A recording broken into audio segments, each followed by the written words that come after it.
You don't have to if you don't want. I'm not on, so it's up to you. Whatever you fancy. Very good. Okay, we're voting.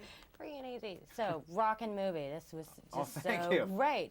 Thank you. Were you completely intimidated at the prospect of making it? Because the whole planet's on bated breath waiting to Well, see it? I was so excited and passionate about getting the job and making it that I honestly didn't have time to think about that. I was intimidated by meeting J.K. Rowling. I was terrified about that. And when I went in to meet her, I was expecting Angela Lansbury, and I met someone who was younger than I was, had the same musical taste and film taste and same sense of humor.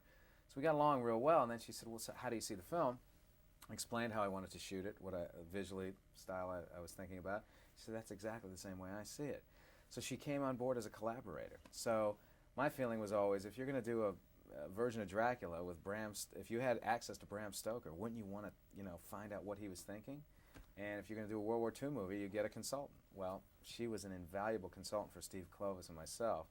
She never insisted on doing things a certain way. She was just a great collaborator. So we were able to get inside her head and find out what she was thinking. And either, sometimes it didn't work from a cinematic point of view, but we were able to get it close to what she was thinking, which I then realized would translate into what the fans were thinking, And so that was the biggest challenge. Oh, bad. Yeah. And getting your perfect Harry. That was a bigger challenge. Not the biggest challenge. Second biggest. Yeah, getting Harry was pretty tough. But we knew early on, because I had seen David Copperfield, and I knew Daniel Radcliffe would be really, really great as Harry. So I wanted to see him, but I was told his parents weren't interested. And then I kept looking at other kids and was consistently frustrated with everyone else I was seeing. And the casting director was frustrated with me because I kept saying no, and she said, I don't know what you want. I said, this is what I want. I picked up a copy of video cassette of David Copperfield. Dan Radcliffe, this is it.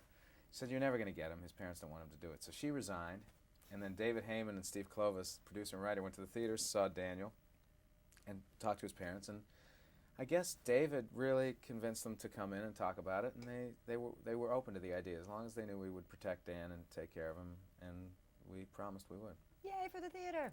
Yeah, thank God. What were things like, someone told me that all the kids looked really pale, and to make them more ruddy, they had to gussy up their cheeks and stuff because they were British or some weird thing where they just... Well, John Seal, the cinematographer, who's from Australia, so they get a lot of, he's used to photographing people with really, ruddy, really sun-kissed complexions. He said it was like shooting milk bottles with feet. So he really had to develop some filters and fix the work with the film a little bit to get. I don't know. John has a way with a phrase, so I don't know if it was that bad. But anyway, the kids. John did use a specific filter on the film to get a look of. We wanted Hogwarts to be incredibly rich and colorful, magical place, and so that helped with the color. And finally, what would you say is the biggest challenge when you were making the film? The biggest hump to cross, and once you cross it, you're like... Every action sequence, most of the big sequences were difficult. Certainly, each sequence was fraught with its own, any area of it could go wrong. Quidditch being the biggest of all, which took 6 months to shoot. The chess match, for me, which was one of the most enjoyable things to shoot, but I still felt needed to be an epic moment in the film.